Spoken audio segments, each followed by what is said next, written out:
It has happened yet again. Presidential hopeful Herman Cain enjoying another strong showing among voters this week. Cain taking second place behind Ron Paul at the Values Voters Summit in Washington, winning 23% of the vote, 7 points higher than Rick Santorum, and holding a double-digit lead over Rick Perry and Michelle Bachmann. Now, this follows Cain's surprise victory in a Florida straw poll last month. So is the former pizza chain executive more than a flash in the pan in this race, and what does he need to do to stay in the spotlight and keep the spread? David Drucker is a staff writer for Roll Call. David, always great to have you here on Sunday morning. Thanks for having me, Jamie. Good to be here. How about the Herman Cain phenomenon? How do you think the party is reacting to this? They have a lot of classy and competent candidates at this point. Where does he fit in? Well, I think Herman Cain is clearly the outsider in the race, meaning he's never been elected to public office before, although he has run. He's a charismatic figure. He's good on the stump. People really like him, and he's the candidate in the race that really says what a lot of Republican primary voters are thinking in very plain-spoken terms.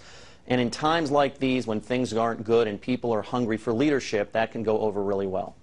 There's no doubt about it. I interviewed him this week, and Herman Cain understands the soundbite. He does speak in terms that people understand whether or not we're in a position to evaluate what's right for this country or not. One of the things I asked him is about what he'll do with the primary races. There were some predictions he might skip some and participate in some. Here's what he had to say, and I want to get your thoughts on whether it's a winning strategy for him. We are going to be in Iowa. We're going to be in New Hampshire. We're not going to ignore or skip either one of those. We've already started a strong presence in South Carolina and Florida and the South. And yes, South is going to be key, but we are not going to skip those early states. And he also came out with a book this week. This is Herman Cain. He wants people to know who he is, and he's getting to these places to meet him face to face. Is that what it takes?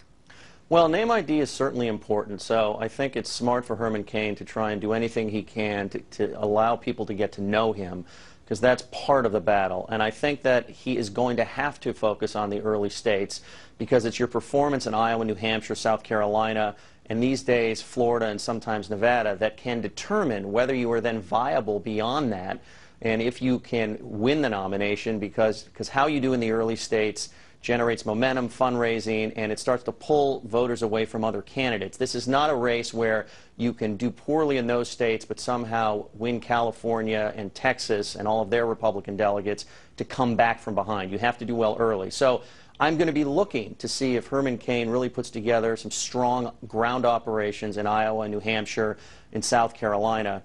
That's going to, I think, tell us a lot about how serious his campaign is. There's nothing wrong with being an outsider. It can be an asset. Sure. But certain things are just the blocking and tackling of politics, and so he's going to have to do that to capitalize on his newfound support. And he went to Florida, and he's getting out and meeting people, kissing the babies and shaking the hands. Ron Paul, too, really has the grassroots effort thing going. He had a good day yesterday at the Values Voters Summit.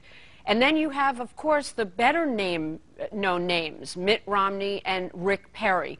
Are we going to start to see some name-calling? We've already seen a little bit between these candidates, and is that what Republican voters, even independents considering it, will accept? Well, it's always a little feisty in a primary because you're running for the nomination and you're trying to show Republican voters or Democratic voters in a Democratic primary that you're the best Republican or you're the best Democrat.